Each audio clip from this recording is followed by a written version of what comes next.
You're walking across a land that will one day be ocean. But right now, in this moment 13,000 years before anyone will call this place the Bering Strait, it is simply ground beneath your feet. Grass, low shrubs, rolling hills that stretch to the horizon. The wind carries the smell of distant rain and mammoth, a musky scent you've known your entire life.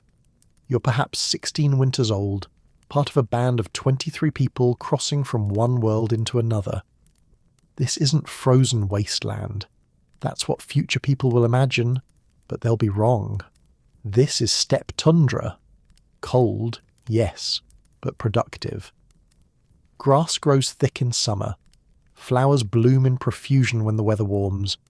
You've seen geese in numbers that darken the sky, ground squirrels so thick you can catch them by hand. And the great herds that define this world, mammoth with tusks longer than a man is tall, wild horses, camels and bison so large their horns span wider than your outstretched arms. The predators make you cautious. Short-faced bears taller than any human, capable of driving your entire group away from a kill. Dire wolves hunting in packs with bone-crushing jaws, cave lions that stalk alone and are smart enough to hunt humans. You sleep with weapons close because of the cave lions. Your group has lost people to all of these predators. Everyone has. You're crossing this land because the herds cross it, and you eat the herds. Behind you, somewhere in the vast distance, there are too many people hunting the same animals. Better to walk into empty land where game is plentiful and no one can test your right to it. Your group has been walking east for several generations now, following mammoth and bison into territory no human has ever seen. The animals here haven't learned to fear people yet. This makes hunting easier. You carry everything you own: a spear with a stone point that took half a day to shape, a knife, a fire-starting kit wrapped in hide and kept dry because wet materials are useless, dried meat in a hide bag. Your mother carries the baby, bone needles, sinew thread, and plant knowledge that keeps people alive, knowing which roots are food and which are poison. The men carry heavy thrusting spears for mammoth, atlatls for throwing, extra stone points because points break constantly. The old woman carries knowledge in her head, which plants heal, how to predict weather, stories that contain survival information wrapped in narrative, or the sun is setting. Your group finds a campsite, a slight rise near a stream with a rock outcrop blocking the northern wind and clear sightline so nothing can approach unseen. Camp setup is fast and practiced. Men scout for predator signs, tracks, scat, the smell of bear or lion. Women construct shelters, flexible saplings bent into arches, hides stretched over them, tied down with cordage and weighted with rocks. Simple, crude-looking, but perfectly functional. They block wind, shed rain, keep the interior warm enough to survive the night. Fire comes next. Fire is always the priority. Without it, you die. You kneel with your fire-starting kit, a bow, a drill, a board, and precious dry tinder kept in a waterproof pouch. You spin the drill against the board with the bow, maintaining steady pressure and speed. Smoke rises. After 90 seconds, wood dust in the notch begins to glow. A coal. You tip it onto the tinder and blow gently, then harder. The coal brightens. Smoke thickens, then flame. You build it up carefully, small materials to larger, until you have a fire that will burn for hours. The entire group relaxes. The night is now survivable. The group eats together. Dried bison meat, tough and flavourful, washed down with water from the stream. Some women roast roots in the fire's coals, parch seeds that can be ground later. After eating comes work. Your mother sews a torn hide bag with a bone needle. A man sharpens a stone blade, carefully chipping tiny flakes to restore its edge. Another smooths a spear shaft with a stone scraper. The old woman teaches a child to distinguish between two similar roots, this one edible, that one poison. You work on a hide from the bison killed 5 days ago. It's been scraped clean of meat and fat. Now you mash the bison's brain into paste with water and work it deep into the hide's fibres. Every animal has enough brains to tan its own hide, a rule that holds true across species. The brain oils break down proteins, making the hide soft instead of stiff. Later you'll stretch and work it for hours until your shoulders ache, but you'll have supple leather for clothing or shelter. This hide will keep someone alive next winter. As darkness deepens, the fire becomes everything, the only light in absolute blackness. Beyond its circle, you can't see your hand before your face. The stars are brighter than future people will ever see them. The Milky Way is a river of light, thousands of individual stars visible. Your people use them for navigation. Certain stars mark north. Others rise and set in patterns that mark seasons. The old woman knows which stars mean the caribou will migrate soon, which mean winter is coming. Someone tells a story. Stories happen every night. They're your people's library. This one is about hunters who cornered a cave lion and got careless. The lion killed one man, badly injured another before the third hunter brought it down. The message is clear. Respect dangerous animals. Don't let confidence make you stupid. Always have an escape route. Survival knowledge wrapped in narrative so it's easier to remember. People prepare for sleep. You'll sleep 3 or 4 to a shelter for warmth, pressed together with family, wrapped in hides. The fire can't be allowed to die. Starting a new one in darkness and cold is too difficult. Someone takes first watch. Yes, sitting by the fire for hours, keeping it fed, watching for predators, listening. Later he'll wake another person for the next shift. You settle into your sleeping space between your mother and a younger sibling. The ground is hard. The night air is cold on your face. You hear the fire crackling, the stream running, something howling in the distance. Wolves, probably. You fall asleep quickly because you're exhausted from walking all day. Tomorrow you'll wake before dawn and do it all again. Walk, look for food, make camp, maintain tools, work hides, gather plants, tell stories. This is life. This is every day. You're walking into a land no human has seen before, carrying knowledge that represents hundreds of thousands of years of human learning, part of a migration that will populate 2 continents. But right now, you're just trying to survive until tomorrow, 1 foot in front of the other, following the herds. Sleep now, the fire is tended. Tomorrow brings spring, and with it, the real work begins. You wake to birdsong. This is new. For months during the crossing, mornings were silent except for wind. But now, in late April, the birds have returned. Geese honking overhead, ducks on every pond, songbirds filling the pre-dawn darkness with calls that mean one thing. Winter is over. You're camped in a river valley now, somewhere in what will become Montana or Alberta. Your band stopped moving 2 weeks ago when you found this place. The river runs strong with snowmelt. Cottonwood trees line the banks, their leaves just beginning to bud. The camp is more substantial than temporary shelters from the crossing. You'll stay here for weeks, so the structures reflect that. Frames are larger, more carefully constructed. Hides are layered and well secured. Inside, there's room to sit upright, space to store tools. Small fire pits sit outside each shelter's entrance. The main communal fire burns in the centre of camp, tended through the night, never allowed to die completely. You emerge into cold morning air, above freezing now, but the nights still drop well below. You wear layered hides, soft rabbit fur against your skin, tougher caribou hide outside. The clothing shows wear after months of use. Soon your mother will make new pieces, which means more hide processing, more sewing, more endless work. The old woman is already at the main fire, feeding it carefully. 2 men check the fish trap they set yesterday. The river is why you're here. This time of year, and fish run upstream in impossible numbers. The trap is a V-shaped weir built from sticks and stones in shallow water. Fish swimming upstream funnel into the narrow end where they can be speared or grabbed by hand. The men pull 3 large fish from the trap now, each as long as your forearm. They kill them quickly, split them open, remove the guts. The meat is pale pink, fatty, perfect. A few hours building the trap yields fish almost every day.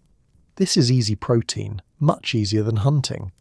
Your task this morning is plant gathering.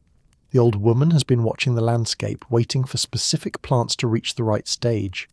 Yesterday she declared today is the day. You follow her away from camp with 2 other women and an older child. She moves slowly now, perhaps 38 winters old, ancient by your people's standards, her joints aching in cold weather. But her eyes are sharp and her knowledge is irreplaceable. She stops at a patch of ground that looks ordinary to you, but she kneels and digs with a pointed stick, moving soil aside carefully. 6 inches down, she exposes a pale root about as thick as 2 fingers.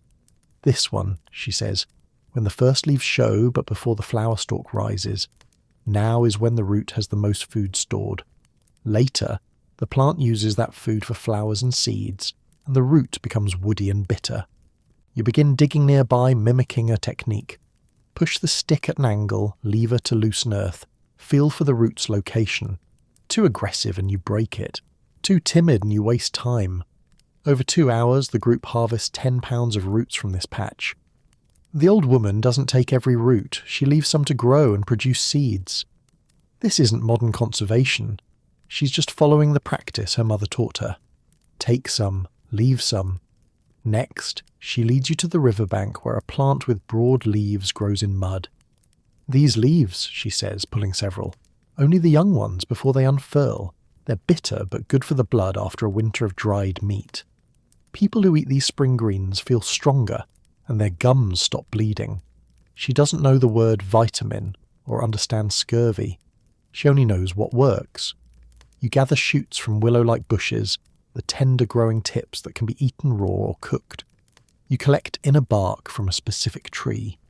The old woman strips it in long pieces, revealing the soft layer between rough outer bark and hard wood.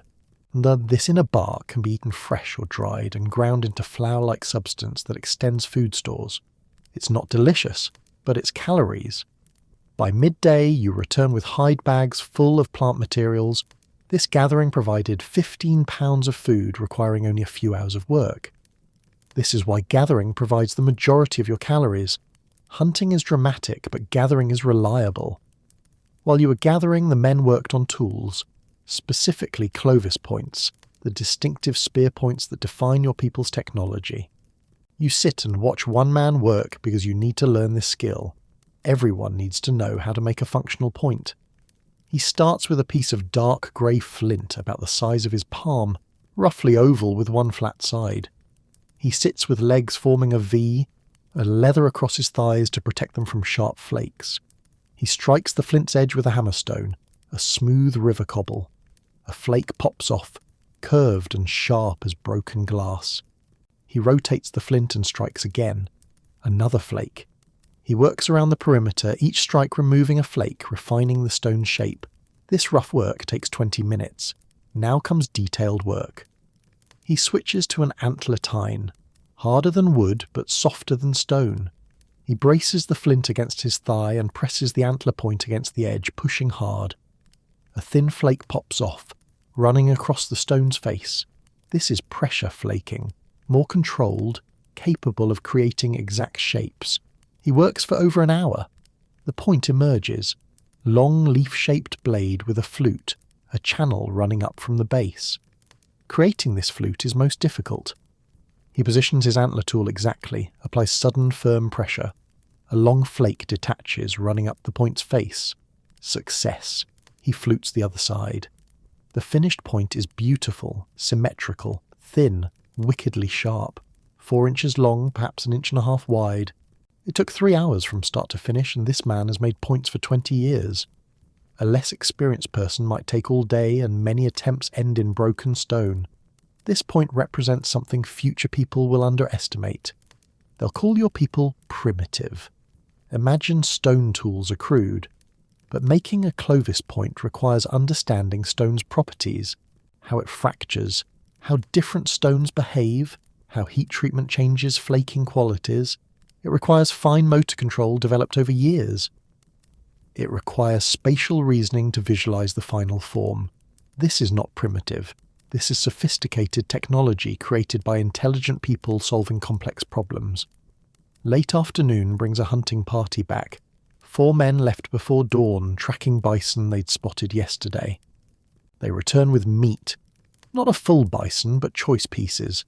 They killed a young bull, butchered it in the field, brought back the best parts. The tongue, hump meat, tenderloin, organ meats. Perhaps 150 pounds total, enough to feed the band for 3 days if managed carefully. The butchering and distribution happens quickly. Hunters keep slightly larger shares. They're right. The old woman receives choice organ meat. Nursing mothers receive extra. Everyone gets something. No one goes hungry when there's food. Your evening meal is abundant. Fresh fish roasted on sticks. Bison meat grilled until the outside is crispy. The roots you gathered roasted in coals until soft and sweet. Bitter greens wilted in the fire's heat. You eat until you're full, genuinely full, not just no longer hungry. This is spring. This is abundance after scarcity. This is why people who survive winter emerge eager for warm weather. After eating, your mother works on a hide she's been processing for days. Deer hide. Smaller and finer than bison. Perfect for making a summer shirt for you. Your winter clothing is too heavy for warm weather. She's already cut the basic shapes. 2 rectangles for front and back, 2 smaller pieces for sleeves. Now she sews them together with sinew thread and bone needle. The stitches are small and even, pulled tight so seams won't gap. A poorly sewn garment comes apart. A well-sewn garment lasts for years. You watch her hands move, needle pushing through hide, sinew pulling tight. You've done this work but aren't as skilled. Not yet. In 10 years your stitches will match hers. In 20 years you'll teach your daughter. As darkness falls, the band settles into evening routines. A man works on an atlatl, the spear thrower that extends throwing range and power. He shapes wood into the right form, a shaft about as long as his forearm with a hook at one end and handle at the other. The length must be right, the hook positioned correctly, the balance perfect. A good atlatl sends a spear twice as far as unaided throws and hits with enough force to penetrate deep into a bison's chest. Children play near the fire, throwing small stones at targets, developing hand-eye coordination. The game is fun, but it's also training. These skills will keep them alive later. You're learning to make cordage tonight. The old woman showed you this morning, and now you practice. You take plant fibres, inner bark from a specific tree, stripped and dried weeks ago, and twist them between your palm and your thigh. The motion is simple but requires attention. Twist fibres together, add new fibres as old ones run out. Keep thickness consistent. The result is string, rope, cordage. With it you can tie things, make nets for catching fish or birds, lash spear points to shafts, bind shelter frames, create carrying bags. Everything useful requires cordage. Your fingers are clumsy. The fibres slip. The twist unravels. But you persist because this skill is worth having. You settle into your sleeping place. I was wrapped in lighter hides now than the heavy winter wrappings. You hear the river running, constant and soothing. Night birds call. Wolves howl in the distance. Grey wolves that will persist for thousands of years. The sound is beautiful and wild. Tomorrow brings more gathering, more tool-making, more learning. The men plan a longer hunt. They've seen mammoth signs in the eastern hills. A successful mammoth hunt would provide meat and materials for weeks, but tonight you sleep in spring warmth with a full belly, surrounded by your people, safe in the knowledge that the world is abundant and your skills sufficient to harvest that abundance. Spring has returned, life has returned, and you are here to witness it. Section 3. Summer, the Great Hunt. The heat wakes you. It's mid-July now, and the sun rises early and fierce. By mid-morning, the temperature will be oppressive, perhaps 90 degrees in the shade, though you have no concept of degrees. You only know that summer heat makes you slow, makes you need more water, makes hunting during the day nearly impossible. Your people have adapted. You hunt in early morning or late evening when the air is cooler and the animals are more active. Midday is for resting, for working in shade, for conserving energy. Your band has moved from the river valley. The fish runs are over, and staying in one place too long means depleting local resources. 2 weeks ago, scouts reported seeing mammoth tracks heading northeast onto the open plains. The band followed. You're camped now at the edge of grassland that stretches to the horizon. A sea of grass broken only by occasional streams and scattered groves of trees. This is bison country, mammoth country, the heart of the great herds that define this world. Yesterday, the scouts found what they were looking for. A small group of mammoth, perhaps 8 individuals moving slowly across the plain. Not a large herd, those can number in the hundreds, but a manageable group. The scouts watched from a distance, noting the group's composition. 3 adult females, 2 juveniles, 1 young bull and 2 calves.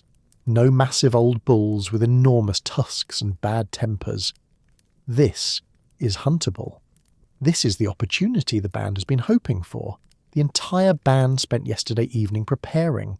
The hunters, 6 men and 2 women who've proven themselves skilled and fearless, checked their weapons obsessively. Spear shafts were examined for cracks, stone points were inspected for chips or weaknesses, atlatls were tested, and cordage was checked for fraying. A single equipment failure during a mammoth hunt can mean death, so every piece of gear is scrutinized. The hunters also fasted, eating lightly, drinking water but avoiding heavy food. They need to be quick and focused, not sluggish from full stomachs. You're not going on the hunt. You're too young, not yet trained enough, not yet trusted to maintain discipline when a mammoth charges. But you'll follow at a distance with the rest of the band because everyone participates in what comes after the kill. For now, in the pre-dawn darkness, you watch the hunters prepare. They're marking themselves with charcoal and red ochre, designs on faces and arms. This isn't decoration. This is identity, is unity, is the transformation from individuals into a hunting unit that must function as one organism. The lead hunter is a man perhaps 30 winters old, scarred from previous hunts, missing 2 fingers on his left hand from an encounter with a cave lion years ago. He's killed mammoth before, many times. He knows what to do and what not to do. He knows that mammoth are dangerous even when they're not aggressive, that their size alone makes them deadly. A mammoth can kill you by accident, can step on you without noticing, can swing its trunk and break your ribs, can knock you down and trample you while trying to escape. Respect is what keeps hunters alive. The plan is simple, but requires perfect execution. The hunters will approach upwind. Mammoth have excellent smell but relatively poor eyesight. They'll get as close as possible before being detected. Then they'll target one animal, probably one of the juveniles. Not a calf.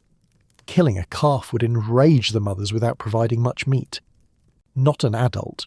Too large, too dangerous, too difficult to bring down.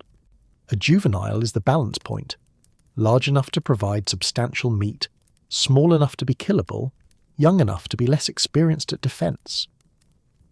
The hunters leave camp as the eastern sky begins to grey. You wait with the others, tending the fire, preparing for the work that will come if the hunt succeeds. The old woman is mixing a poultice, a paste made from specific plants that reduces inflammation and helps wounds heal. She's making it now because wounded hunters are more likely than dead hunters, and having medicine ready saves time. Children are kept quiet. Everyone understands that this day might bring abundance or tragedy, and you won't know which until the hunters return. 2 hours pass. The sun rises and the heat begins building. Then you hear it, shouting in the distance, still far away but unmistakable. The hunt has begun. Minutes later, a runner appears, one of the younger hunters, sent back to guide the band to the kill site. "We got one," he says, breathing hard. "Juvenile female. She's down. Come now." The entire band mobilizes immediately. This is what you've been waiting for. This is why you're here. You walk quickly across the grassland, following the runner. After perhaps 30 minutes you see them, the hunting party clustered around a massive dark shape on the ground. As you get closer, the scale becomes apparent. The mammoth is enormous, even though it's a juvenile, perhaps 8 feet tall at the shoulder, weighing maybe 4 tons. It's lying on its side, clearly dead, its small eye staring at nothing. Blood darkens the grass around it. The hunters are exhausted, sitting in the grass, drinking water, one man pressing a hide against a gash on his arm where a tusk caught him during the final moments. The lead hunter explains what happened. They approached within 30 yards before the mammoth group detected them. The moment of detection was chaos. The adult females formed a defensive circle around the calves, trumpeting alarm calls that echoed across the plain. The hunters targeted the juvenile who was slightly separated, launching spears simultaneously. 3 spears hit, 1 in the chest, 2 in the side. The juvenile tried to run but was weakened by the chest wound.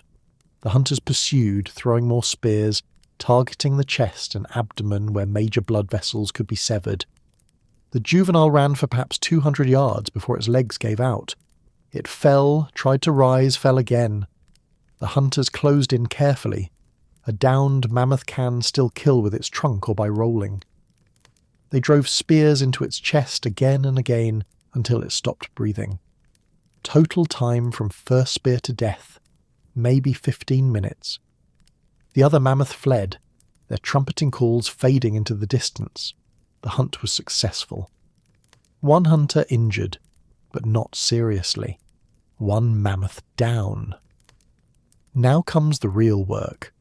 Butchering a mammoth is a massive undertaking. 4 tons of animal needs to be processed quickly before the meat spoils in summer heat and before predators arrive. Everyone works. The first task is opening the body cavity. Men use stone blades to cut through the thick hide, several inches thick on a mammoth, and tough and resistant. The hide is valuable and must be cut carefully, but speed matters more than perfection right now. They slice along the belly, a long cut from chest to pelvis, then peel the hide back. The smell hits immediately. Blood, organs, the musky smell of mammoth intensified. It's overwhelming but familiar. You've smelled this before at other kills. The abdominal cavity is opened and the organs are removed carefully. The stomach is massive, full of partially digested grass. It's set aside. The intestines are pulled out, long coils of them. The liver, enormous and dark red, is removed with care. This is choice meat, dense with nutrients. The heart, the size of a large cooking pot, comes next. Organ meat doesn't keep long, so it will be eaten today and tomorrow. The band works systematically. And some people are cutting meat from the bones, slicing through the massive muscles of the legs and back. The meat is dark red, marbled with fat. Each leg provides hundreds of pounds of meat. The back muscles are even larger. Everything useful is taken. Meat, organs, fat, bone marrow, hide, tendons for cordage, bones for tools. Nothing is wasted because waste is disrespectful and impractical. This animal died to feed you. Using everything honours that death. Your job is processing fat. Mammoth fat is precious. It's dense energy, useful for cooking, for mixing with dried meat to make pemmican, for waterproofing hides. You cut chunks of fat from around the organs and under the hide, trimming away meat, collecting the pure white fat in hide bags. Your hands are slippery with blood and fat. Flies are everywhere, landing on the meat, on your skin, on the carcass. You brush them away constantly. The heat is building. You need to work faster. By midday, the basic butchering is complete. The mammoth has been reduced to piles of meat, stacks of bones, folded hide, bags of organs and fat. The total yield is staggering. Perhaps 2,500 pounds of meat and usable materials. This is more than the band can carry. The solution is caching. You'll take what you can carry now, then return over the next several days for the rest. But first you need to preserve the meat that's staying behind. The hunters dig shallow pits and line them with grass. Meat is packed into the pits and covered with more grass and then dirt. This creates a cooler environment and protects the meat from birds and small scavengers. It won't stop a bear or a pack of dire wolves, but those threats are accepted risks.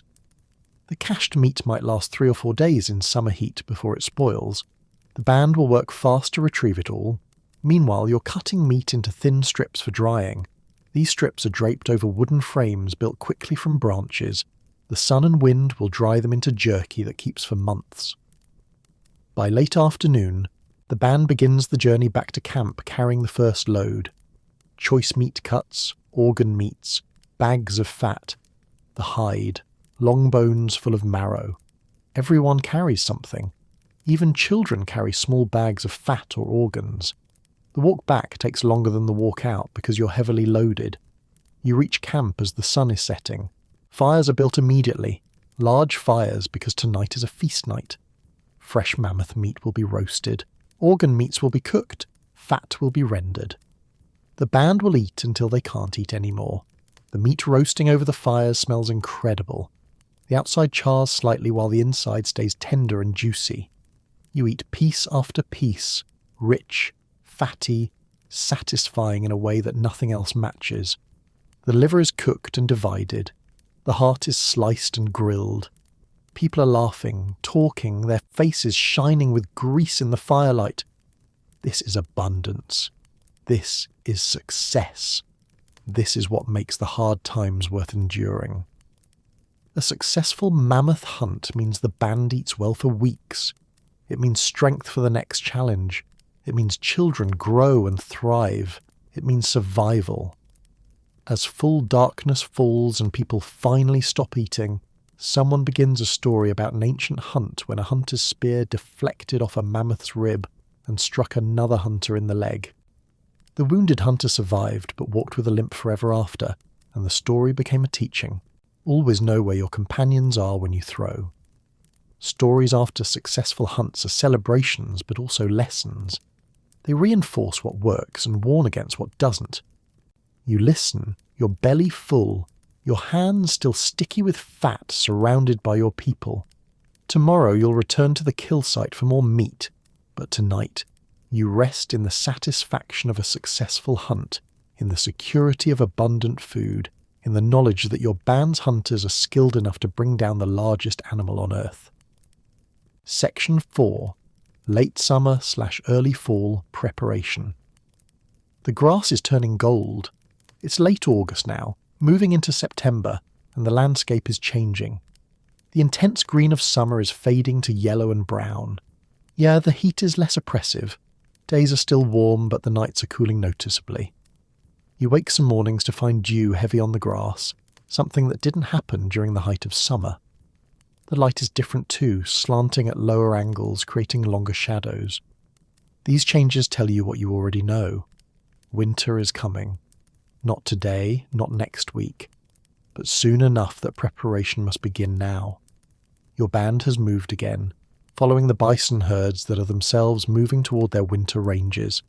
You're camped in a sheltered valley, with a stream running through it, surrounded by hills covered in berry bushes and nut trees. This is intentional positioning.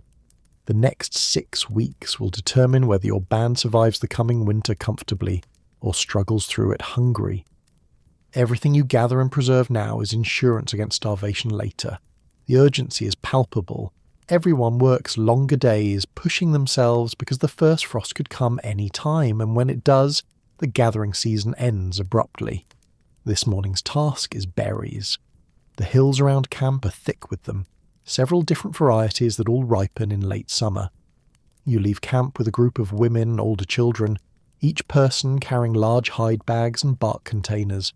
The old woman leads as always, her knowledge directing the group to the best patches. She knows from years of observation exactly when each type of berry reaches peak ripeness, exactly which bushes produce the sweetest fruit. The first patch you reach is thick with dark purple berries growing on low bushes. These are similar to blueberries, though not identical to any berry that will exist in later times. They're sweet with a slight tartness, small but abundant. You pick steadily, dropping berries into your container. The technique is simple. Grasp a cluster of berries, strip them off with your fingers, move to the next cluster. Speed matters more than perfection. Some unripe berries get picked along with ripe ones. That's acceptable. You're racing against frost. Your fingers are stained dark purple within minutes. The berries are soft and some crush in your hands, releasing juice that runs down your wrists. You eat as you pick. Everyone does. Fresh berries are a luxury after months of meat-heavy diet. They're sweet, refreshing, and they contain nutrients your body craves. But you eat only a small fraction of what you pick. Most goes into the containers because these berries represent winter food. After several hours of picking, your group has harvested perhaps 40 pounds of berries from this patch. The old woman judges this sufficient and moves the group to a different area. The next target is a different type of berry, larger and redder, growing on thorny bushes along the stream. These are more tart than the first type, almost sour, but they dry well and keep longer. The thorns are vicious. You've learned to approach carefully, to reach between the thorns rather than pushing through them. Despite caution, your arms accumulate scratches, small bleeding cuts that sting but aren't serious. This is the cost of gathering. By midday, your group has added another 30 pounds of these red berries to the harvest. Back at camp, the berry processing begins immediately. Some berries will be eaten fresh over the next few days, but most must be preserved. The primary method is drying. Women spread berries on flat rocks in full sun, on bark sheets elevated off the ground, on hide stretched between poles. The sun and wind will desiccate them over several days. Dried berries lose most of their water weight, but concentrate their sugars. They become chewy, intensely flavoured, and stable for months. A handful of dried berries provides quick energy during winter when every calorie matters. While berry processing continues, a group of men and women head into the forested hills for a different harvest. Nuts. The oak-like trees here produce acorns in abundance every fall. The trees are massive, old beyond counting, and in good years each tree drops thousands of acorns. This is a good year. The ground beneath the trees is carpeted with nuts. Gathering them is simple. Bend down, pick them up, drop them in your bag. The repetitive motion is meditative. Bend, pick, stand, drop. Bend, pick, stand, drop. Hours pass this way. Acorns are valuable but require processing before they're edible. They contain tannins that make them bitter and can cause stomach problems if eaten raw. The tannins must be leached out. The process your people use is time-tested. Crack the shells and remove the nut meats. Grind them into coarse meal using stones. Place the meal in a loosely woven basket and run water through it repeatedly. The water carries away the tannins, turning brown as it flows through. After enough water has passed through, judged by taste, not measurement, the meal becomes sweet and edible. The processed acorn meal can be eaten as a mush, mixed with water and cooked into a porridge-like food. It can be formed into cakes and dried for storage. It can be mixed with meat and fat. It's versatile, calorie-dense, and keeps well through winter. A successful acorn harvest can provide a substantial portion of your winter calories. Your group gathers perhaps 200 pounds of acorns over 3 days of intensive work. After processing, this will yield roughly 150 pounds of edible meal, enough to feed the band for weeks. Your mother is working on winter clothing now. The hide shirt she made in spring is insufficient for cold weather. You need layered protection, an inner layer of soft fur against your skin, an outer layer of tougher hide to break the wind. She's been processing hides all summer specifically for this purpose. Deer hide for the inner layer, bison hide for the outer. The sewing is painstaking. Each garment requires hundreds of stitches, each stitch punched through tough hide with a bone awl, then pulled through with sinew thread. Her fingers are calloused and strong from years of this work. The design is practical rather than decorative. The inner shirt is simple, front and back pieces sewn together at the shoulders and sides with sleeves attached. The outer shirt is similar but larger, designed to fit over the inner layer with room for air between them. This airspace provides insulation. The bottom edge of the outer shirt extends to mid-thigh, protecting your legs from wind. The sleeves are long, extending past your wrists. There's a hood attached to the back, able to be pulled up to cover your head and ears. Every detail serves the function of keeping you warm. Footwear is equally critical. Your current summer foot wrappings won't survive winter. Your mother is making new ones, multiple layers of hide stuffed with dried grass for insulation, sewn with waterproof seams, designed to be wrapped and tied securely around your calves. These will keep your feet dry and warm even in snow. Frozen feet mean death. Your people know this from experience, from winters when someone's footwear failed and frostbite set in. Proper winter clothing isn't luxury, it's survival technology. The band's toolkit is being expanded and repaired in preparation for winter. Stone blades that chipped during summer's work are being replaced. Spear shafts that cracked are being discarded and new ones carved. And several men are making new atlatls because the current ones are wearing out. The work is constant and skilled.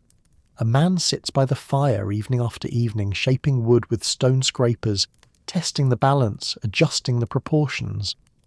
An atlatl that's slightly wrong, too long, too short, hook positioned incorrectly, is worse than useless. It's dangerous because a hunter might rely on it at a critical moment and find it fails. Bone tools are being created from the mammoth skeletons salvaged from the summer hunt. Long bones are cracked open for their marrow, which was eaten fresh, but the bone itself is valuable. Splinters of bone can be shaped into needles, awls, projectile points, and scrapers. The process is labour-intensive. Score the bone with a stone blade, apply pressure until it fractures along the score line, then grind and shape the resulting piece against an abrasive stone. A single bone needle might take 6 hours to make properly, but a good needle lasts for years and is essential for clothing repair. Food preservation intensifies as fall progresses. The band killed another bison last week, and most of that meat is being converted to pemmican, a concentrated survival food that keeps indefinitely. The process starts with drying. Meat is sliced thin and dried until it's completely desiccated, hard and dark. This dried meat is then pounded into a powder using stones. Meanwhile, fat is being rendered. Chunks of animal fat are heated over a fire until the fat melts and can be poured off, leaving behind the connective tissue. The rendered fat is liquid when hot, solid when cool. Pemmican is made by mixing the powdered dried meat with melted fat and dried berries. The ratio matters, roughly equal parts meat powder and fat by weight, with berries added for flavour and nutrients. The mixture is formed into balls or cakes and stored in hide bags. As it cools, the fat solidifies, binding everything together into a dense, stable food. A pound of pemmican contains roughly 3,000 calories, enough to sustain a person for a full day. It doesn't spoil, doesn't require cooking, and provides complete nutrition. This is your winter insurance. The band is also caching supplies in multiple locations. This is a hedge against disaster. If winter camp becomes untenable, if predators move into the area, if the shelter burns, if any number of things go wrong, you need backup resources. Several men take loads of dried meat, pemmican, and processed plant foods to carefully chosen locations a day's walk from main camp. They dig pits, line them with bark and grass, pack in the food, cover it with more bark and then dirt and stones. They mark the locations with subtle signs, a particular arrangement of rocks, a carved mark on a tree. These caches are life insurance. As September deepens, the temperature drops more noticeably. Frost comes one morning, delicate and beautiful and terrifying. The berry bushes blacken overnight. The gathering season is over. Whatever you've harvested is what you have. The band does a mental inventory. Dried meat from multiple hunts, pemmican stores, dried berries, processed nuts, cached supplies, winter clothing completed or nearly so. The assessment is positive. You've worked hard. You've gathered aggressively. Your stores should be sufficient, but should be isn't will be. Winter is unpredictable. You've done everything right and still worry because worry keeps you cautious, and caution keeps you alive. Evening comes early now. The sun sets sooner each day, and the darkness lasts longer. The band begins shifting toward winter patterns. Earlier bedtimes, longer stories around the fire, more indoor work. The old woman is teaching you to identify winter plant signs, how to find roots under snow, how to recognize evergreen plants that remain edible when everything else is dormant. This knowledge might save your life someday. You listen carefully, committing her words to memory because memory is your only storage system. There's no writing, no recording, just attention and repetition. The air smells different now, cleaner, sharper, carrying hints of the cold to come.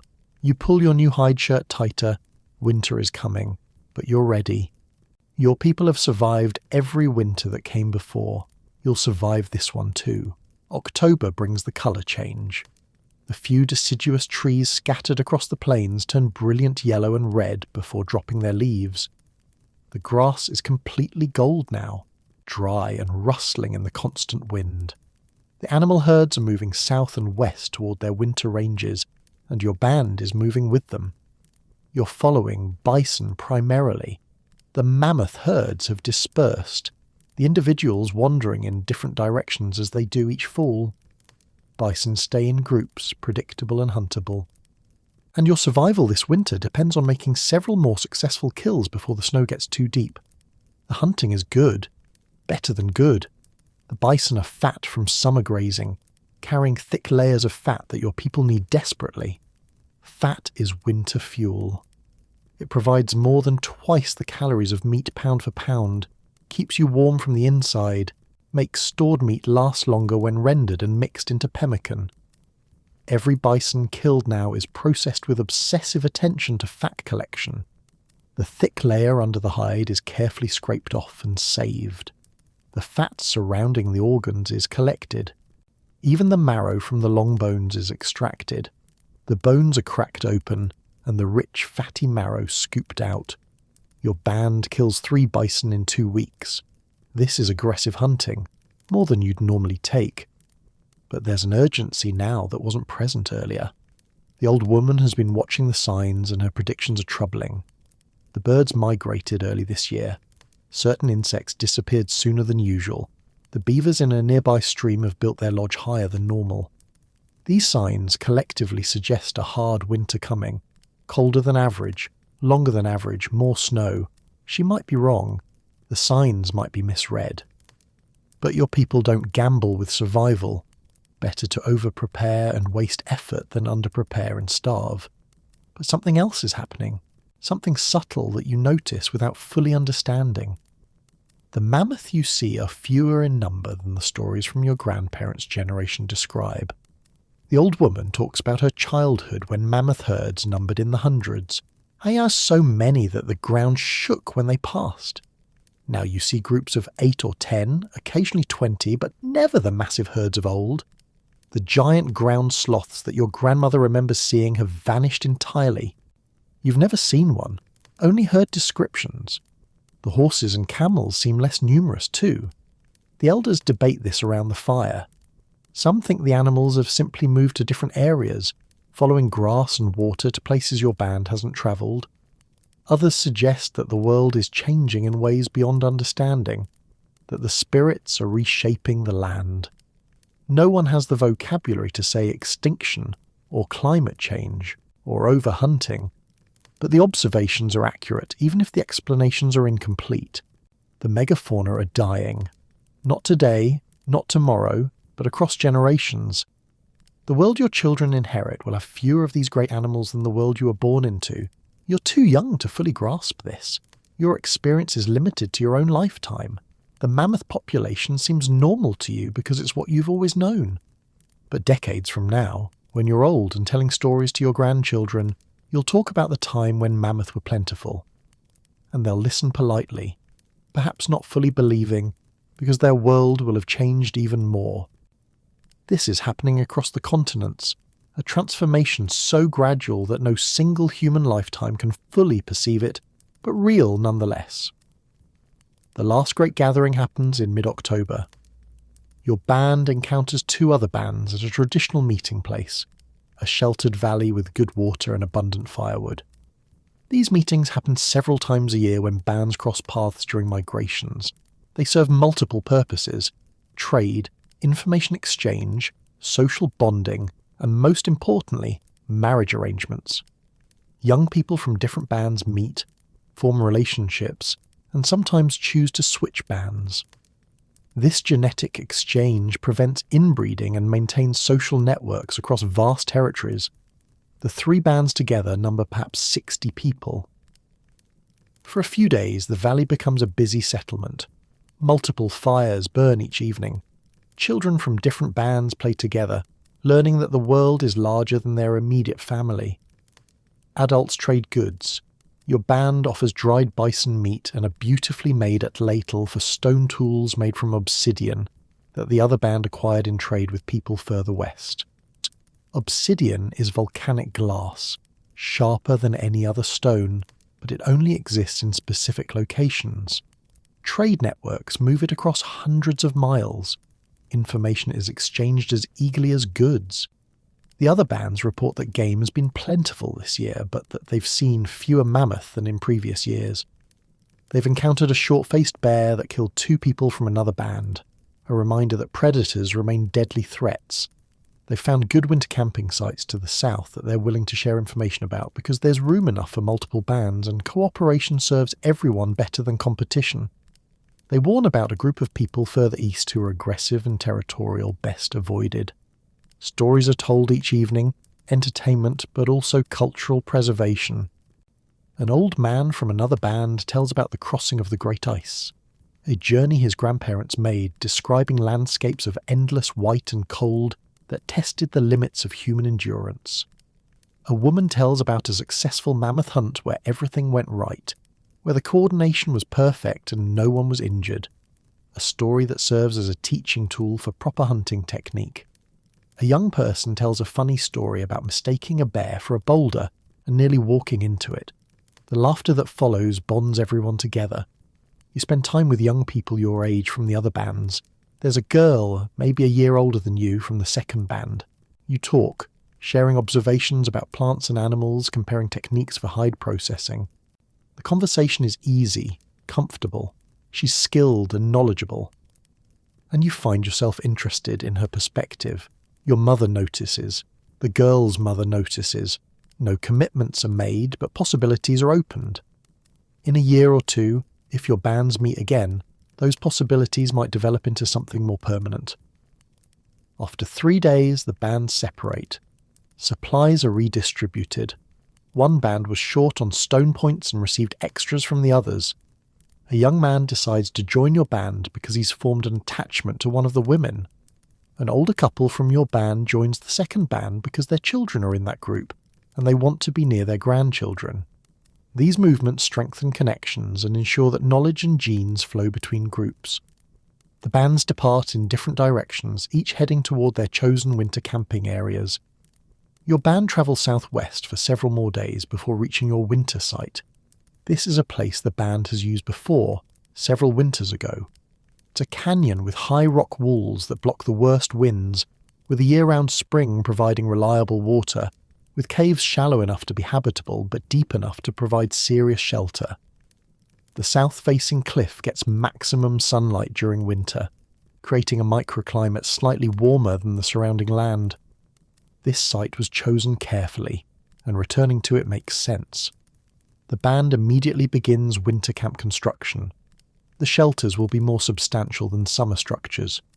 Frameworks are built against the cliff face, using the rock as one wall. The frames are larger, with steeper roof angles to shed snow. Multiple layers of hide cover the frames, gagged with grass and bark packed between the layers for insulation. The entrance faces south, away from prevailing north winds. Inside, sleeping platforms are built slightly elevated off the ground. Cold air sinks, and sleeping higher means sleeping warmer. Fire pits are dug inside the shelters with smoke holes in the roof, carefully positioned to draw properly. The work takes 2 weeks. Every adult and older child contributes. Men cut and place structural poles. Women sew hide panels large enough to cover the frames. Everyone gathers grass for insulation, collects firewood and stacks it where it will stay dry through winter. The old woman directs placement of shelters drawing on her knowledge of how wind patterns work in this canyon, where snow tends to accumulate, where ice forms on the ground. Her guidance prevents mistakes that could be deadly months from now. By early November, winter camp is complete. 3 large communal shelters house the band, designed for multiple families to share body heat. The food supplies are inventoried and stored. Pemmican in hide bags hung from poles to keep them away from rodents. Dried meat in bark containers. Processed plant foods in tightly woven baskets. The cached supplies at distant locations are noted and remembered. Emergency reserves if winter proves harder than expected. Firewood is stacked high. Cords and cords of it, cut and split during fall, enough for months of burning. Tools are organised, weapons are ready, clothing is completed. The band has done everything possible to prepare. Now comes the test. Winter is here, and survival is no longer about preparation. It's about endurance. Section 6. Winter. Endurance and knowledge. The first serious snow comes in late November. You wake to absolute silence, the particular silence that only deep snow creates, muffling every sound. The world outside the shelter is transformed, white in all directions, smooth and unmarked except for the tracks of a rabbit that pass by during the night. The sky is grey and low, promising more snow. The temperature has dropped dramatically. When you step outside to urinate, the cold hits your face like a physical force. Your breath comes out in white clouds. The exposed skin on your cheek stings within seconds. Winter has truly arrived, and with it comes a fundamental change in daily life. The constant movement of warmer seasons stops. Your band is stationary now. We're confined to winter camp by snow and cold, and the simple fact that travelling in these conditions is deadly. The hunting territory shrinks to a few miles around camp, far enough to find game, close enough to return before dark. Beyond that radius, the risks outweigh the benefits. People who wander too far in winter don't come back. Everyone knows this. Everyone stays close. The shelters are surprisingly warm inside. Body heat from multiple people, plus a carefully managed fire, creates an environment that's survivable, even comfortable by the standards of your people. The temperature inside might be 50 degrees when it's 20 below outside, a 70-degree difference created by hide walls, insulation, and human ingenuity. But maintaining this warmth requires constant work. The fire must never be allowed to die completely. Smoke must be vented properly or it fills the shelter and makes breathing difficult. The entrance must be sealed with a hide flap at night to retain heat, but opened periodically during the day to exchange stale air for fresh. Fire management becomes the central task of winter life. Your people burn through enormous amounts of wood, perhaps 50 pounds per day per shelter, which means 150 pounds total for the 3 shelters housing your band. This is why you cut and stacked so much wood in fall. The pile that looked impossibly large in October is shrinking visibly. You do math in your head without numbers. If we're using this much wood per day, and we have this much wood stacked, and winter lasts roughly 4 months, will we have enough? The calculation is imprecise but critical. Running out of firewood in February means death. The fire itself requires constant attention. It must be fed regularly, but not overfed. Too much wood creates too much smoke and wastes fuel. Different woods burn differently. Pine burns hot and fast, good for cooking but wasteful for sustained heat. Oak burns slower and more steadily, better for overnight fires. Dead wood burns cleaner than green wood. Wood that's been kept dry burns better than wood that got snowed on. These distinctions matter deeply. A fire managed well keeps everyone warm and uses wood efficiently. A fire managed poorly makes everyone miserable and depletes wood stores faster. You're learning fire tending this winter. The old woman is teaching you, showing you how to read the fire's behaviour. See how the flames are yellow and dancing, she says. That means good airflow, clean burning. If the flames turn orange and smoky, you need to adjust the wood. Either add smaller pieces to increase flame or reduce fuel to let what's there burn more completely. She shows you how to bank a fire for nighttime. Cover the coals with ash to slow combustion, ensuring the fire survives until morning without burning through too much wood. This is knowledge that will keep you alive for the rest of your life. Food is managed with mathematical precision. The band knows roughly how much food is stored and how many days of winter remain. Daily rations are calculated to stretch supplies across the full winter, with some buffer for emergencies. Each person receives perhaps 2 pounds of food per day, a mix of pemmican, dried meat and processed plant foods. This is enough to prevent starvation, but not enough to feel fully satisfied. You're hungry most of the time. Not desperately hungry, not starving, but never completely full. This is normal. This is every winter. The pemmican is remarkably sustaining. A 1/4 pound piece eaten in the morning provides energy for hours. The fat content keeps you feeling warm from inside. The dried berries mixed into it provide some vitamins and make it palatable. You eat it slowly, chewing thoroughly, making it last because the next meal isn't until evening. Water comes from melted snow, not eaten directly because eating snow lowers your body temperature, but melted over the fire and drunk warm. The warm water itself is comforting, spreading heat through your chest and belly. Hunting continues through winter, but it's difficult and dangerous. The animals are harder to find. They're sheltering from the cold just like you are. And tracking in snow is easier in some ways because tracks are visible, but harder in others because your own tracks are equally visible to predators. The cold itself is a constant threat. You can only stay outside for a few hours before you must return to warm up. Frostbite is a real danger. You've seen people lose fingers and toes to it, the tissue freezing solid, and later turning black and dying. The men go out every few days when weather permits, looking for deer or bison or any large game. They're successful perhaps once every 10 days, not enough to provide fresh meat constantly, but enough to supplement the dried stores. A successful winter hunt is celebrated, but the celebration is muted compared to summer. There's no feast, no gorging on fresh meat. The kill is butchered and most of it is immediately added to winter stores. Only enough for one meal is eaten fresh. Restraint is survival. Inside the shelters, work continues. Your mother is repairing clothing. Winter wear deteriorates quickly from constant use. She's replacing worn sinew stitching, patching holes where the hide has torn, reinforcing stress points. A garment that fails in winter can kill you. Every piece of clothing is inspected regularly and repaired immediately when problems are found. This work is done by firelight, tedious and straining on the eyes, but essential. Men are making tools and weapons. The long dark hours of winter are ideal for detailed work that requires patience rather than physical exertion.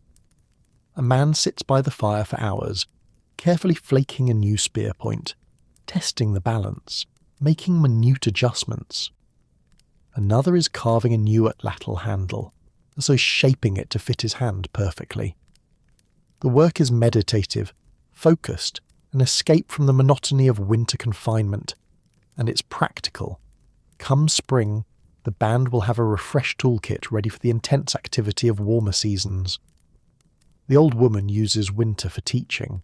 She's gathering the children and young adults, telling them about plants they'll need to recognize in spring, about animal behavior they'll need to understand for hunting, about weather signs that predict changes. She's passing down the accumulated knowledge of her lifetime, and her mother's lifetime, and her grandmother's lifetime. This is your people's library, stored in living memory, transferred through oral instruction and demonstration. If she dies before passing this knowledge on, it dies with her. So she teaches obsessively, repeating information until everyone can recite it back to her. She teaches you about winter plants. Under the snow there are roots still alive, she says. The winter onion. You find it on south-facing slopes where snow is thinner. The root is small but pungent, good for adding flavour to meat. The frost root. It grows near streams under the ice sometimes. You dig through snow and frozen ground to find it. Hard work, but the root is sweet and provides energy. She describes what the plants look like, where they grow, how to identify them when they're dormant. This knowledge might save your life if winter food stores run short. Stories intensify during winter. With darkness falling by mid-afternoon and lasting until mid-morning, there are long hours to fill. The band gathers around the central fire every evening, telling stories that serve multiple functions.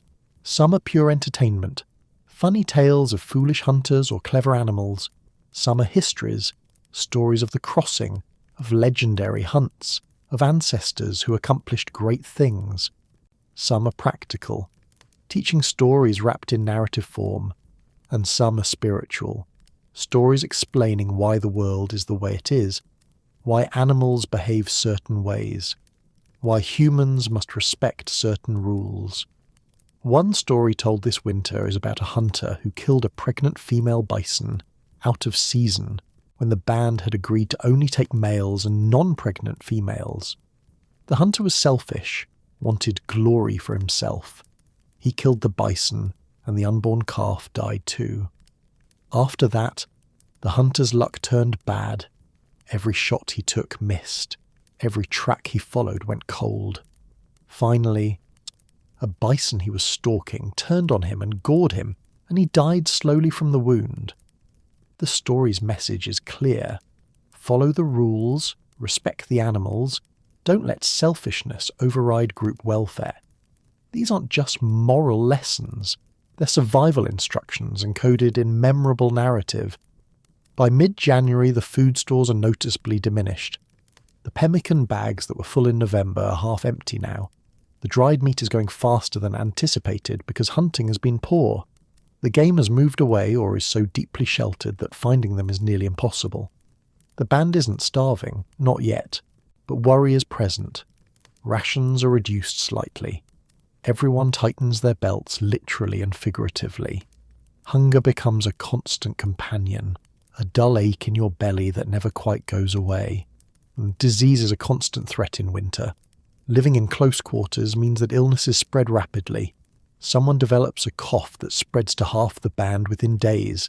It's not serious, no one is dying, but everyone is weakened, everyone is exhausted. The coughing disrupts sleep. The congestion makes breathing difficult. The old woman prepares remedies. Steam from boiling water with aromatic plants to clear airways. A bitter tea made from tree bark that reduces coughing. Warm compresses for chest congestion. Some of these remedies have actual medicinal properties. Some work through placebo effect. What matters is that people feel cared for, feel like something is being done. Late winter is the hardest time. This is February now, the hunger month when food stores are lowest, and spring still seems impossibly far away. The dried meat is nearly gone. The pemmican is rationed strictly. A small piece per person per day and no more. People are noticeably thinner. Children cry from hunger more often. Adults snap at each other. Stress and privation wearing down patience. The old woman is weak. She's been giving some of her food to the children. A quiet sacrifice that no one mentions but everyone understands. This is how elders die sometimes, deliberately fading so that younger people can survive. But your band endures. You make it through February, through March. The days lengthen. The temperature moderates slightly. And finally, in early April, the change comes. The snow begins to melt. The ice on the stream cracks and starts flowing. Birds return, their calls breaking the winter silence. The old woman, thinner but still alive, announces that it's time to start gathering spring plants. Winter is ending. You survived. Your band survived. The test is over for another year. As you step out into the warming air, breathing deeply, feeling sun on your face, you understand what your ancestors have always understood. Survival is earned every year, through endurance and knowledge and mutual support. Winter tested you. You passed. And now, spring is here again. Section 7. The skills, what it takes to survive. Let's stop the story for a moment and examine what's actually happening here. What you've been living isn't primitive or simple. It's a sophisticated survival system built on knowledge that took hundreds of thousands of years to develop. Your people aren't less than modern humans in any meaningful way. Your brains are identical. your capacity for learning. For innovation, for complex thought is exactly the same. The difference is what you know and what you make, not your capability to know and make. And what you know is staggering in its depth and precision. Start with stone tool technology. Making a functional Clovis point isn't something you can figure out by trial and error in an afternoon. Modern experimenters who try to replicate these points without training produce crude, clumsy results, even after weeks of practice. Your people produce symmetrical, thin, deadly efficient points consistently because you've been trained from childhood. You understand stone in ways that are almost intuitive. You know that obsidian flakes differently than flint. You know that heating certain stones to specific temperatures changes their flaking properties. You know that the angle of your strike determines the shape of the flake that detaches. This is applied physics, material science, and engineering combined. The knowledge extends beyond making the point. You know which stones work best for which purposes. Obsidian is sharpest but brittle, good for cutting tools, less good for heavy-duty work. Flint is more durable and easier to control. Quartzite is tough and holds an edge but is harder to shape. You know where to find these stones. You know that certain riverbanks have good flint nodules. You know that obsidian comes from volcanic regions and must be traded for. You maintain mental maps of resource locations across hundreds of miles of territory. This is geological knowledge combined with geographic memory. Fire creation looks simple when you've done it thousands of times, but it's not. You're using friction to generate enough heat to ignite wood, roughly 800 degrees Fahrenheit at the point of contact. The bow drill method you use is mechanically sophisticated. The bow converts linear motion to rotary motion, increasing speed and reducing effort. The materials must be precisely matched. The drill must be harder than the board, but not so much harder that it won't generate dust. The board must be dry and made from wood that produces good coal-forming dust. The tinder must be properly prepared, structured to catch a coal and burst into flame with minimal air. You know which woods work best for different purposes. Cedar makes excellent tinder because it's fibrous and resinous. Cottonwood is ideal for fireboards because it's soft and produces abundant dust. Yucca stalks are perfect for hand drills because they're straight and appropriately hard. This isn't random knowledge. It's the result of experimentation over generations, of trying different combinations and remembering what works. And you know seasonal variations. Wood cut in winter is drier and works better than wood cut in spring when sap is running. Plant knowledge is even more complex. The old woman can identify hundreds of plant species by sight, often from small details like leaf shape or stem texture. She knows which parts of each plant are edible and when. Roots in spring before the plant flowers. Seeds in late summer after they've matured but before they drop. Leaves of some plants in early growth. Leaves of others only when mature. She knows processing requirements, which plants need cooking to be safe, which need leaching to remove toxins, which can be eaten raw. This knowledge is literally life or death. Many edible plants have toxic lookalikes. The difference might be subtle, leaves that are slightly more pointed, stems that are smooth rather than hairy, roots that smell different when broken. Mistaking one for the other means poisoning, possibly death. The old woman learned this knowledge over decades, watching her mother and grandmother, making her own observations, occasionally making mistakes with non-lethal plants that taught her to be more careful. She's now passing this knowledge to you with the same patience and precision, because your life will depend on it. Animal behavior reading is its own science. Tracking isn't just following footprints, it's interpretation, inference, prediction. So yes, you look at a track and determine what animal, how large, how recently it passed, whether it was walking or running, whether it was healthy or injured, whether it was alone or in a group. You look at browse marks on vegetation and know what ate it and when. You look at scat and identify the animal and assess its diet and health. You read territorial markings, scraped bark, scent marks, wallows, and understand the social dynamics of animal populations in your area. You know animal schedules and behaviours. Deer feed most actively at dawn and dusk. Bison form larger herds in fall during mating season. Mammoth are more dangerous when they have calves in spring. Wolves hunt in coordinated packs using sophisticated tactics. Bears emerging from hibernation in spring are hungry and unpredictable. This knowledge lets you hunt effectively and avoid becoming prey yourself. You're not just living alongside these animals, you're engaged in a complex ecological relationship where understanding behaviour is survival. Weather prediction is another critical skill.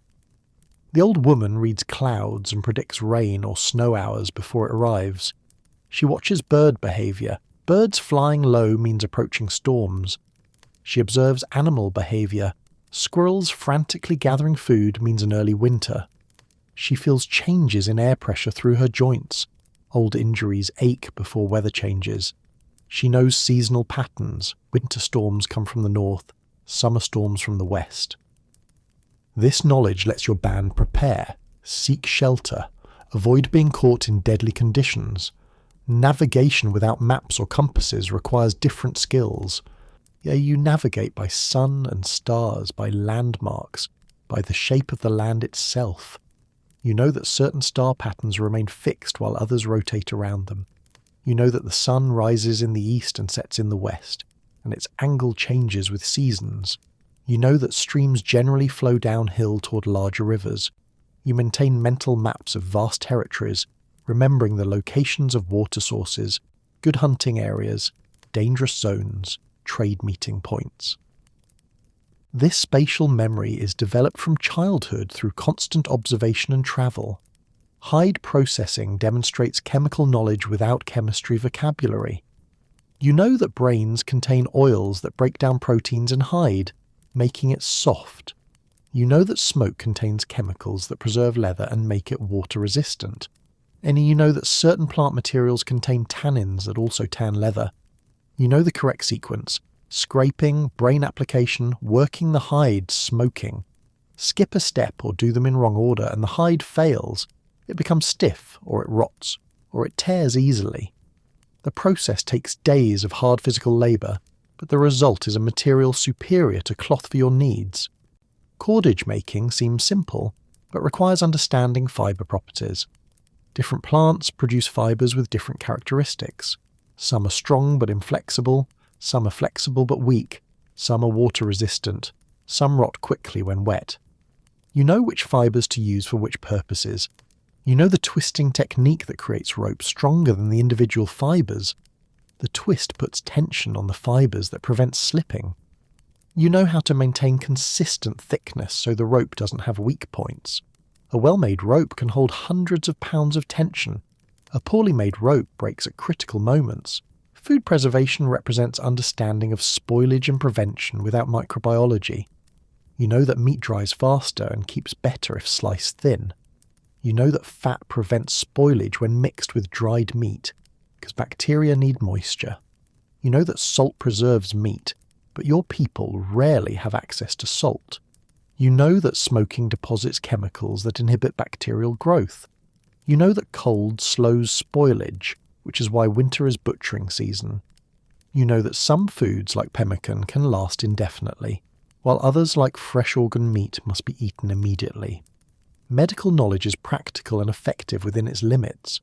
The old woman knows plants that reduce fever, plants that help wounds heal, plants that ease pain. She knows that willow bark tea reduces headaches and inflammation. It contains salicylic acid, aspirin's active ingredient, though she doesn't know the chemistry. She knows that certain fungi, when applied to wounds, prevent infection, natural antibiotics. She knows to clean wounds with boiled water and cover them to keep them clean. She knows which injuries are survivable with care and which are fatal. She can set broken bones, stitch wounds with sinew, and provide palliative care for the dying. All of this knowledge, tool-making, fire creation, plant identification, animal tracking, weather reading, navigation, hide processing, cordage making, food preservation, and medicine exists in the minds of your people. There's no writing, no books, no external storage. Everything is remembered, practiced, passed down through demonstration and repetition. This is humanity's first information technology. Cultural transmission through teaching and learning. It works because people pay attention, because the stakes are ultimate, because failure means death. This knowledge represents the accumulated wisdom of thousands of generations, refined through experience, tested by survival. It's not primitive, it's sophisticated in ways that modern people can barely comprehend, because we've outsourced these skills to technology. Your people can't outsource anything. They must know, must do, must maintain competence. And they do. That's why they survive. Section 8. The world changes. Extinction and adaptation. You're 40 winters old now. This is ancient. You've outlived almost everyone from your childhood band. Your mother died 5 years ago. The old woman who taught you everything died 10 years ago. And now you are the old woman, the keeper of knowledge, the one who remembers. Your joints ache constantly. Your teeth are worn down from decades of chewing hide to soften it and eating gritty food. You move slowly, carefully. But your mind is sharp and your knowledge is irreplaceable. The young people listen when you speak because you've survived when so many others didn't. The world you're living in now is different from the world of your childhood. Not dramatically different in any single way, but the accumulation of small changes has created a landscape that would surprise your younger self. The most obvious change is the animals. The mammoth are nearly gone. You see perhaps one mammoth per year now, always alone, never in groups. The massive herds of your childhood have vanished. The last time you saw more than 3 mammoths together was 15 years ago. Your grandchildren will probably never see a living mammoth. The giant ground sloths are completely extinct. The last one anyone in your band saw was 20 years ago, a solitary individual, old and slow, that was killed and eaten. No one has seen one since. The horses that were common in your childhood are rare now. The camels are gone entirely. The last confirmed sighting was a decade ago. The short-faced bears that terrified your childhood are extinct. The dire wolves are being replaced by smaller grey wolves. The saber-toothed cats are vanishing. The megafauna world is collapsing, and you've watched it happen across your lifetime. Your people debate why this is happening. Some say the spirits are angry with humans for taking too much. Some say the world is getting warmer, and the large animals can't adapt to the heat. Some say it's simply the way of things, that animals come and go in cycles beyond human understanding.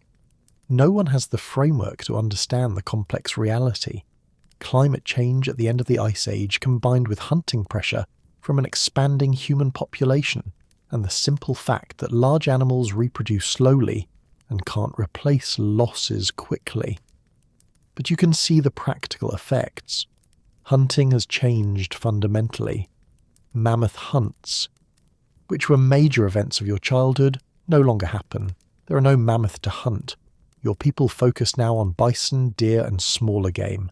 This requires different techniques. Smaller animals are faster, more skittish, harder to approach. The atlatl becomes even more important because you need range and accuracy. Hunting success requires more skill than it did when mammoths were plentiful and relatively easy to approach. The loss of megafauna means your people must work harder for the same caloric return. A mammoth provided thousands of pounds of meat and materials. A deer provides perhaps 100 pounds.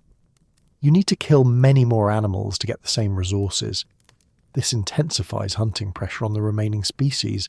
It also means spending more time and energy on hunting, which leaves less time for other activities.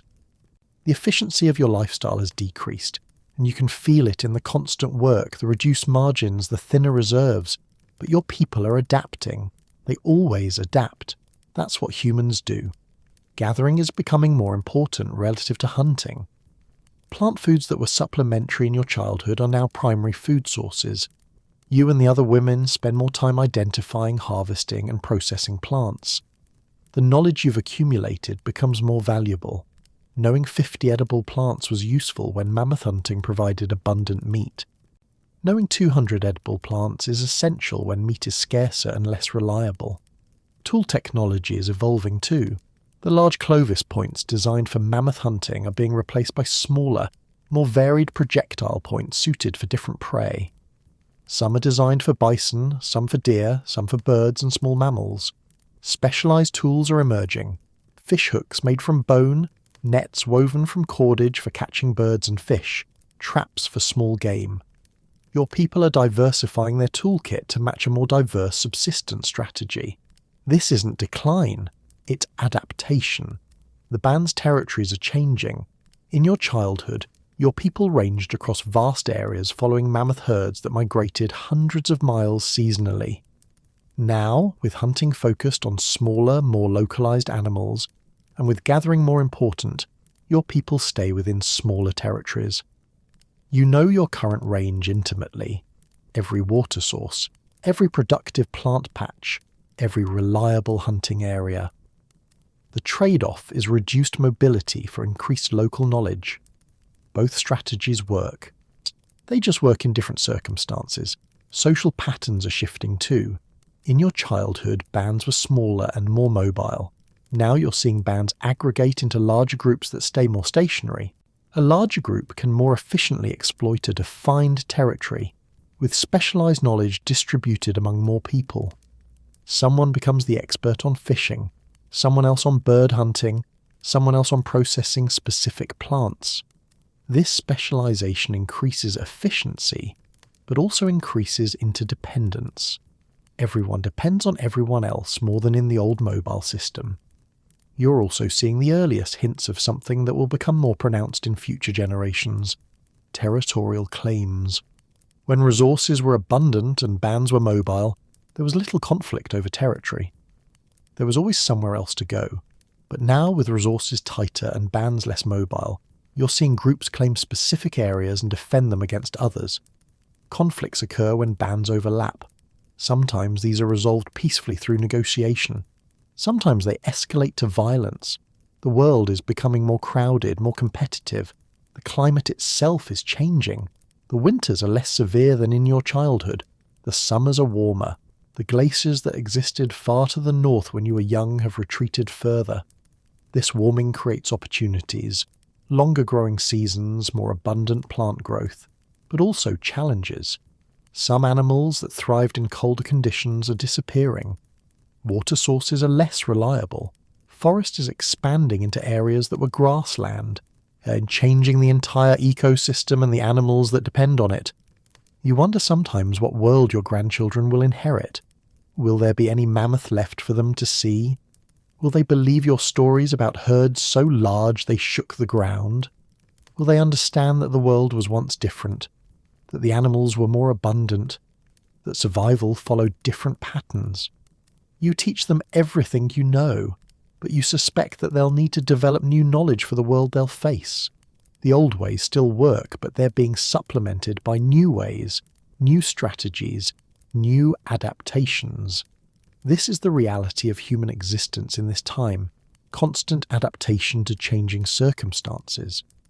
Your people aren't passive victims of environmental change, you're active agents, adjusting your strategies, developing new technologies, reorganizing your social structures.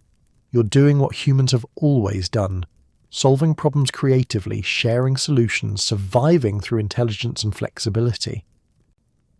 The world is changing, but your people are changing with it. Some of your people are even experimenting with encouraging plant growth. You've noticed that disturbing the ground where certain plants grow causes those plants to come back thicker the next year. You've noticed that scattering seeds near camp results in plants growing there. These observations haven't led to full agriculture. That's still thousands of years away in this region. But they're the seeds of agricultural thinking. When you can't rely on hunting large animals, you start thinking about ways to make the plants you gather more productive. As you sit by the fire on a cool evening watching your grandchildren play, you reflect on the impermanence of things. The world changes. The animals change, the strategies change, but humans endure. Your people have survived the crossing of the land bridge, the end of the ice age, the extinction of the megafauna. They'll survive whatever comes next because survival is what humans do. You've contributed your part, living through these changes, adapting, learning, teaching. Soon you'll die. Your knowledge will live on in the people you've taught. That's enough. That's everything. The world changes, but the chain of knowledge continues, generation to generation, adaptable and resilient, and ultimately unstoppable. Section 9. Reflection. What we've forgotten. Let's return to the present moment. You're here now, reading this, are comfortable and warm and safe. You've spent these pages walking in the shoes of a Paleo-Indian hunter-gatherer, experiencing the textures and difficulties and skills of a life utterly different from your own. So what does it mean? What are we supposed to take from this journey into a vanished world? The answer isn't simple, but it's worth considering carefully. First, understand that these people weren't primitive. That word implies inferior, simple, crude. But what you've witnessed is sophisticated survival technology developed over hundreds of thousands of years. Making a Clovis point is harder than most modern people could manage. Starting fire with a bow drill requires skill that takes years to develop. Processing a hide into soft leather is chemistry and mechanics combined. These people were as intelligent as anyone alive today. They simply applied their intelligence to different problems, and they solved those problems brilliantly. Modern people often feel superior to prehistoric humans because we have technology they lacked. We have electricity, medicine, computers, cars. We live longer, more comfortably, with less physical suffering. All of this is true, but we've lost something too. We've lost the direct competence that characterized every aspect of prehistoric life. A Paleo-Indian could create shelter from materials found in nature. Could you? They could start fire without matches. Could you? They could identify hundreds of edible plants. Could you? They could track animals across varied terrain. Could you? This isn't romanticizing prehistoric life or suggesting we should return to it. Infant mortality was horrendous. Life expectancy was short. Dental problems were constant and untreatable. Injuries that modern medicine fixes easily were often fatal. The constant physical labour wore bodies down. No one would choose that life over modern comfort if given the option. But we can acknowledge the loss while celebrating the gain. We've traded direct competence for indirect competence. We rely on systems and specialists rather than personal skills. Consider self-sufficiency. A Paleo-Indian band was genuinely self-sufficient. They could meet their own needs using materials available locally and skills they possessed. Modern people are almost entirely dependent on systems beyond their control or understanding. Your food comes from supply chains spanning continents. Your shelter depends on construction industries and utility companies. Your clothing is manufactured in distant factories. If those systems failed, most modern people would be helpless within days. This isn't criticism, it's observation. Specialization and trade create efficiency and abundance, but they also create vulnerability. There's value in understanding what direct competence feels like. The satisfaction of making something useful with your own hands. The confidence that comes from possessing skills that directly impact your survival. The knowledge that you can solve problems without calling an expert. Many modern people seek this. Through gardening, woodworking, camping, learning old skills. We're drawn to it because some part of us remembers that this is what human competence looked like for most of our species' existence. Consider also the relationship with landscape. Paleo-Indians knew their territory intimately. They could read weather, track animals, identify plants, find water. They understood ecological relationships because their survival depended on it. Modern people often live in landscapes they barely understand. We couldn't name most of the plants around us, or predict the weather by observing nature. We've outsourced this knowledge to apps and experts. We've gained convenience but lost intimacy with the natural world that sustains us. The social structures of prehistoric life also differ fundamentally from modern existence. Paleo-Indian bands were small, tight-knit groups where everyone knew everyone intimately. Cooperation was essential. You survived because your band supported you. Modern society allows anonymity, allows people to live without depending on immediate neighbours. This creates freedom, but also isolation. Many modern people feel disconnected, lonely, and are searching for community that comes automatically when survival requires mutual dependence. Knowledge transmission has changed radically. Paleo-Indians learned by watching and doing through direct demonstration and practice. Knowledge was embodied, stored in muscle memory and practical understanding. Modern education is abstract. We learn from books and screens, accumulating information we may never use. This creates breadth, but sacrifices depth. A Paleo-Indian child might know less total information than a modern child, but what they knew completely, practically, with confidence born from application. There's something profound about living without safety nets. Paleo-Indians faced consequences directly and immediately. Make a mistake processing food and you get sick. Fail to prepare adequately for winter and you starve. Let the fire die and you freeze. Modern life has buffers, insurance, emergency services, social programs. These are unquestionably good things. But they also mean we rarely face the full consequences of our choices. We can be careless in ways that prehistoric people couldn't afford. Perhaps most importantly, understand that you carry these people inside you.